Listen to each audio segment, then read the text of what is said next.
guys, so ito ang Vietnam bag na pasalubong ng kapatid ko sa akin. So, galing to ng Vietnam. So, ito yung design ng bag. Ganda. Parang ibang lahi ang napuntahan nila. Ibang country. So, ayun ang design ng bag at may Vietnam na tatak dito. So, ayan ang dadalhin ko sa travel ko ngayon. Kasi punta kami Bicol. So, ayan ang bag ko. So, ayan, Vietnam.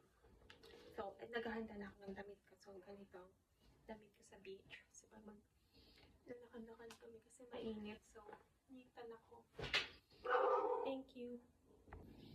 Hi guys! So, ito ang Vietnam bag na pasalubong ng kapatid ko sa akin. So, galing to ng Vietnam. So, ito yung design ng